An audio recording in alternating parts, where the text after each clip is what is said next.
ایک شخص رات کو لیٹا ہوا تھا اور سونے کی کوشش کر رہا تھا۔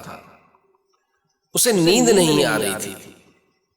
وہ کروٹیں بدل رہا تھا کہ کسی طرح سو جائے، لیکن نیند نہیں آ رہی تھی۔ اسی عالم میں وہ اٹھا، کپڑے بدلے، گاڑی نکالی اور ڈرائیونگ کرتا ہوا دور نکل پڑا۔ چلتے چلتے کافی دور جا کر اسے ایک مقام پر مسجد نظر آئی۔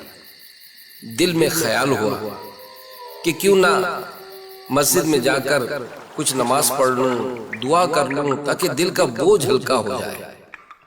وضو کیا اور جیسے ہی مسجد کے ہال میں داخل ہوا تو اس نے دیکھا کہ ایک شخص محراب کے پاس بیٹھا دعا کر رہا ہے اور رو رہا ہے۔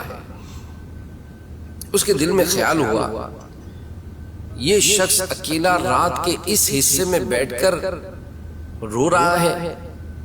چنانچہ وہ جا کر اس کے پیچھے بیٹھا اور اس شخص کو رونے کا سبب پوچھا۔ اب اس شخص نے یہ جواب دیا کہ میری بیوی کا آپریشن ہے اور مجھے پیسوں کا انتظام کرنا تھا، لیکن اب تک رقم کا انتظام ہو نہیں سکا۔ اس شخص نے اس سے پوچھا کتنی رقم درکار ہے؟ یہ شخص کہنے لگا کہ مجھے 10,000 روپے کی ضرورت ہے۔ اس شخص نے اپنی جیب سے پرس نکالا کہ بھائی یہ رکھ لو، اللہ تمہارے لیے آسانی پیدا کرے۔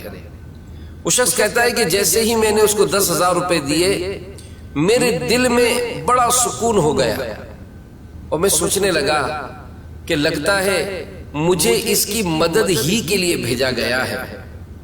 اب اپنا وزٹنگ کارڈ نکال کر اس شخص کے ہاتھوں میں رکھتے ہوئے کہنے لگا کہ بھائی تمہیں جب بھی پریشانی ہو تم مجھ سے رابطہ کر لینا، میں تمہاری مدد کر دوں گا۔ وہ شخص کہنے لگا کہ مجھے تمہارے رابطے کی ضرورت نہیں، میرے پاس رابطہ ہے۔ اب یہ شخص بڑا حیران ہوا اور اس سے پوچھنے لگا تم کس سے رابطہ کرو گے پریشانی میں؟ تو وہ شخص کہنے لگا کہ جس نے آج تمہیں بھیجا، جس نے آج تمہیں بھیجا، جس نے آج تمہیں بھیجا۔ رحم فرما میرے مولا،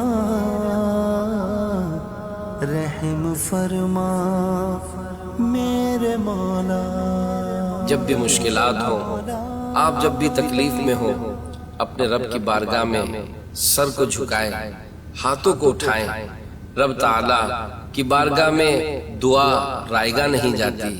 ہمارا رب ہماری دعاؤں کا سننے والا ہے، ہماری مشکلات کو حل کرنے والا ہے۔